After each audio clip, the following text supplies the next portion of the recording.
നിതിൻ രാജിന്റെ മരണത്തിൽ ഡോക്ടർ റാമിനെതിരെ കൂടുതൽ വെളിപ്പെടുത്തലുകളുമായി സഹപാഠികൾ. ഡോക്ടർ റാം തന്നെ ഉന്നം വയ്ക്കുന്നതായി പലപ്പോഴും നിതിൻ തന്നോട് പറഞ്ഞിരുന്നതായി നിതിന്റെ ക്ലാസ്മേറ്റ് ആർച്ച പറഞ്ഞു. കാലങ്ങളായി ഡോക്ടർ റാം ഇതുതന്നെയാണ് ചെയ്തു വരുന്നതെന്നും ഇത് വിദ്യാർത്ഥികളിൽ വലിയ ട്രോമയുണ്ടാക്കുന്നുവെന്നും നിതിൻ രാജിന്റെ സീനിയറായ കീർത്തി 24നോട് പറഞ്ഞു. Good morning with R Sreekandan Nair എന്ന പരിപാടിയിൽ പങ്കെടുത്തുകൊണ്ടായിരുന്നു വിദ്യാർത്ഥികളുടെ പ്രതികരണം. ഡോക്ടർ റാം വിദ്യാർത്ഥികളോട് ക്രൂരമായാണ് പെരുമാറാറുള്ളതെന്ന് ആർച്ചയും കീർത്തിയും പറഞ്ഞു.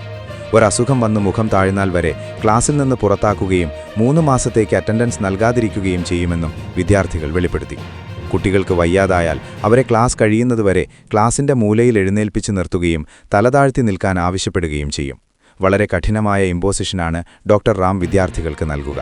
ഒരു ടെക്സ്റ്റ് ബുക്ക് മുഴുവൻ എഴുതിക്കൊണ്ടുവരാനൊക്കെയാണ് നിർദ്ദേശിക്കുക. ചില വിദ്യാർത്ഥികൾ ക്ലാസ്സിലിരുന്നാൽ പോലും അറ്റൻഡൻസ് നൽകില്ല. നിതിനെ വളരെ ക്രൂരമായി ഡോക്ടർ റാം അധിക്ഷേപിച്ചിട്ടുണ്ടെന്ന് സഹപാഠികൾ ആവർത്തിച്ചു. നമുക്ക് കോഴ്സ് പൂർത്തിയാക്കിയല്ലേ പറ്റുമെന്നും സഹിക്കണമെന്നും താൻ നിതിനെ ഉപദേശിച്ചുവെന്നും ആർച്ച കൂട്ടിച്ചേർത്തു.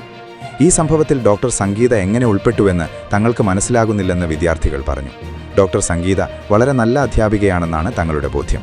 വിദ്യാർത്ഥികൾക്ക് പ്രശ്നങ്ങളുണ്ടാകുമ്പോൾ അതിലിടപെടാൻ മടിയില്ലാത്ത അധ്യാപികയാണ് ഡോക്ടർ സംഗീത.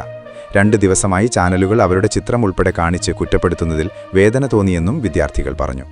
അന്വേഷണത്തിൽ കുറ്റക്കാരി എന്ന് കണ്ടെത്തും വരെ ഡോക്ടർ സംഗീതയുടെ ചിത്രം 24 നൽകില്ലെന്ന് വിദ്യാർത്ഥികൾക്ക് 24 chief editor R Sreekandan Nair ഉറപ്പു നൽകി.